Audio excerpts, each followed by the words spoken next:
Let's not sugarcoat it. If you're dreaming of buying a brand new sailboat in 2026 and you're already not sitting on a pile of cash, you can forget it. That dream, it's toast. Gone. What used to be a reachable goal for middle class folks with a little grit and a big dream has turned into a rich man's game. Walk into a boat show or scroll through listings online and you'll find the gut punch right away. The prices are absurd. A so-called starter boat, a 30-foot cruiser, now runs around $250,000.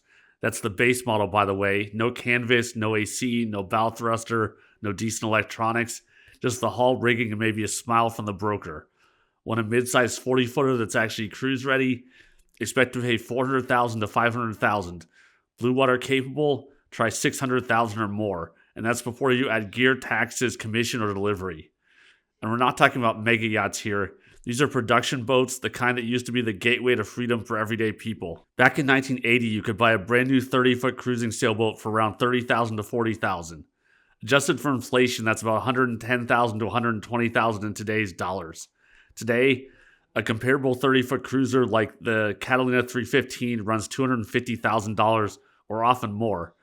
That's a 40 to 60% increase in real terms. Incomes, they haven't kept up. In 1980, the median U.S. household income was about $16,400 or around $71,000 in 2025 dollars.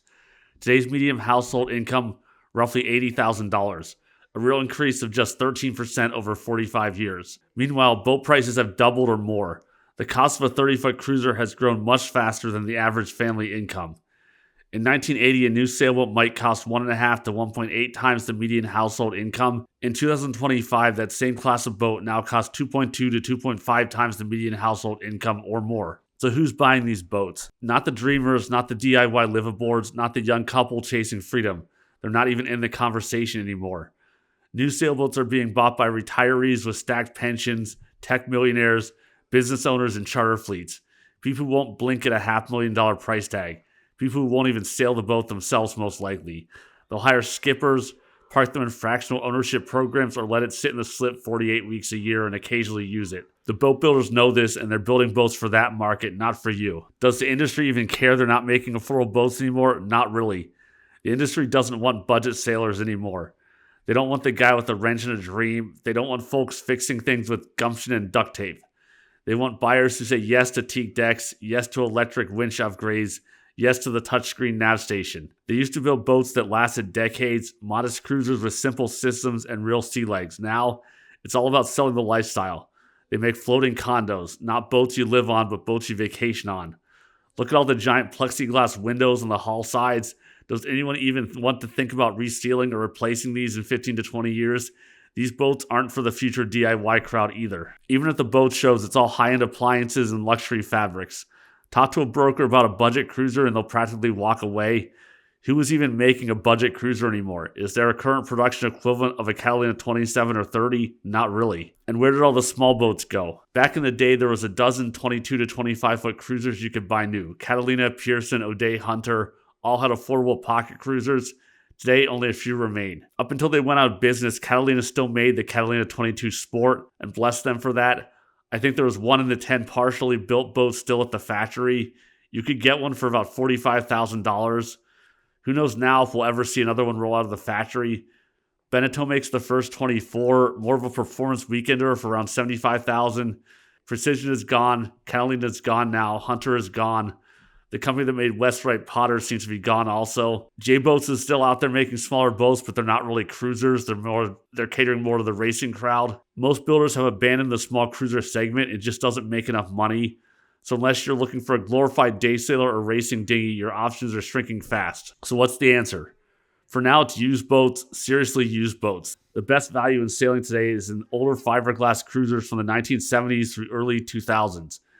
You can find solid boats for under $30,000, sometimes under $15,000 if you're really handy. These boats were built for actual cruising, real keels, heavy layups, practical layouts. Many of them have better sailing performance than the new production cruising boats. They're boats you can understand, fix, and trust. But here's the hard truth. This fix has an expiration date. Most of these boats were built 30, 40, or even 50 years ago. They're aging. Rigging, bulkheads, cores, all of it degrades. In 10 to 20 years, a huge chunk of the used boat fleet from the 70s and 80s will simply be too worn out to fix economically. We'll see more dead abandoned boats in boat yards, more derelicts left to rot, fewer quality boats left to refit. You can recore the deck and hull. There's no part support for many of these boats, though, for anything else.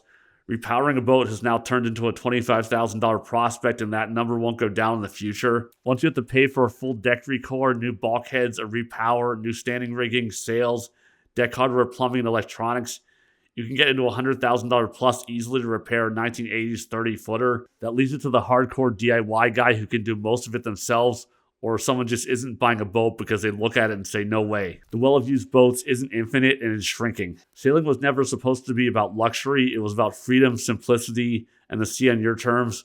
But right now we're headed for a world where only the wealthy can afford new sailboats, and where the average dreamer has nothing but Craigslist and a whole lot of work ahead of them. If we lose access to affordable boats, if new boat builders don't step in to make small, tough, honest cruisers, the culture of sailing itself changes. The liveaboards fade out, the DIYers disappear, and the next generation never gets a shot. But it's not over yet. There are still good boats out there, still people fixing them, sailing them, and believing in them. The boats that have been continuously maintained since they were new in the 70s and 80s will still be on the water for a long time to come. Those are really the last hope of affordable, accessible boats for the next generation. So fix what you can, learn what you don't know, sail what you've got, because in the end, it's not the newest boat that gets you there. It's the one you've got that gets you on the water. Until next time, see everyone out there.